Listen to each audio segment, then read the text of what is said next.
దాన్ని ఒకటి చెక్ చేయమంటున్నాను, నేను ఇప్పుడు అడుగుతున్నాను. వైసీపీ హయాంలో కట్టిన వివాదాస్పద రిషికొండ ప్యాలెస్ ను ఏం చేయాలి? కట్టడం పూర్తయి ఏడాది గడిచినా కూడా దాని మీద పెట్టినటువంటి ఖర్చు గురించి విమర్శలే తప్ప దాన్ని ఎలా వాడుకోవాలో ఎవరికీ స్పష్టత లేదు. నిర్వహణ భారం కూడా ప్రభుత్వానికి భారమవుతుందన్న ఉద్దేశంతో దానికి తాళాలు వేసి సెక్యూరిటీ సిబ్బంది పహారాలో పెట్టారు. ఇది కట్టడం వైసీపీ తప్పేనని ఒప్పుకుంటూనే విశాఖ దక్షిణ మాజీ ఎమ్మెల్యే కూటమి దీన్ని ఎలా వాడుకోవాలో ప్రభుత్వానికి సలహా ఇస్తున్నారు.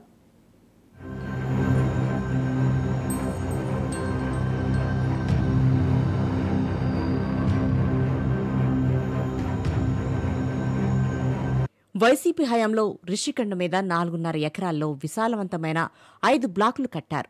దాదాపు 500 కోట్లు ఖర్చు చేసి కట్టిన ఈ భవనాలు మొదట్లో పర్యాటక శాఖ కోసమని చెప్పినా ఆ తర్వాత అవి జగన్మోహన్ రెడ్డి తన కొత్త రాజధానిలో పాలన కోసం కట్టించుకున్న నివాస భవనాలని తేల్చారు. వీటి నిర్మాణం కోసం 22 ఎకరాల మేర కొండను తవ్వేశారు. 5 ఎకరాల్లో వేలాది మొక్కలతో ల్యాండ్స్కేపింగ్, బ్యూటిఫికేషన్ పనులు చేపట్టారు. పర్యాటకుల కోసం 7 స్టార్ హోటల్, కన్వెన్షన్ సెంటర్, గదులు నిర్మిస్తామని చెప్పి 5 బ్లాకుల్లో పడక గదులు, డైనింగ్, లివింగ్ రూమ్లు, సమావేశ మందిరాలు నిర్మించారు. రాజభవనంలా విశాలవంతంగా కట్టారు. 5 బ్లాకుల భవనాలను 1,50,000 చదరపు అడుగుల విస్తీర్ణంలో నిర్మించారు. చదరపు అడుగుకు సగటు 30,000 ఖర్చు చేశారు. ఈ ప్యాలెస్కు ఇప్పటికే 85 లక్షల దాకా విద్యుత్ బకాయిలుండగా వాడకం మొదలు పెడితే నెలకు 25 లక్షల బిల్లు రావటం ఖాయమంటున్నారు. ఈ మొత్తాన్ని భరించగల ఆర్థిక స్తోమత ఉన్న సంస్థకు మాత్రమే అప్పగించాల్సిన పరిస్థితి ఏర్పడింది. అందుకే రిషికొండ ప్యాలెస్ వాడకం మీద కూటమి సర్కార్ తర్జన పడుతోంది. ఇలా ఉండగా విశాఖ దక్షిణ నియోజకవర్గం మాజీ ఎమ్మెల్యే వాసుపల్లి గణేష్ ఒక సలహా ఇస్తున్నారు. టాటా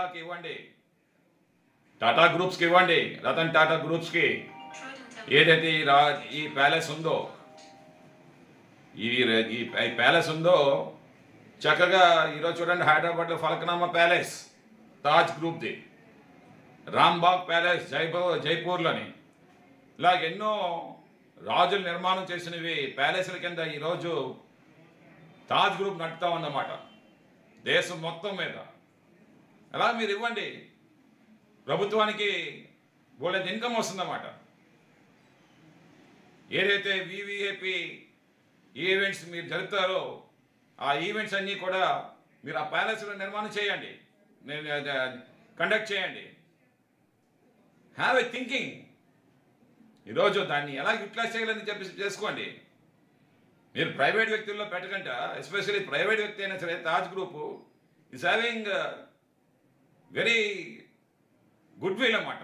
ఇప్పుడు తాళాలు వేసి సెక్యూరిటీ పర్యవేక్షణలో ఉన్న ఈ 5 బ్లాకుల ప్యాలెస్ ఎలాంటి నిర్వహణ లేకపోవడంతో దుమ్ము కొట్టుకుపోయి ఉంది. మొక్కలకు నీళ్లు పోసేవాళ్లు లేరు. సముద్రపు ఉప్పు నీటి మీదుగా వచ్చే గాలి వల్ల మరింత నష్టం జరుగుతుందని అంటున్నారు. ఎమ్మెల్యే హోదాలో గంటా శ్రీనివాసరావు, ఆ తర్వాత డిప్యూటీ సీఎం పవన్ కళ్యాణ్ మాత్రమే ఈ ప్యాలెస్ చూసి వెళ్లారు. సీఎం చంద్రబాబు నాయుడు గాని, పర్యాటక శాఖ మంత్రి దుర్గేష్ గాని అటువైపు కన్నెత్తి చూడలేదు. ఈ ప్యాలెస్ భవిష్యత్తు ఇప్పటికీ ప్రశ్నార్థకమే.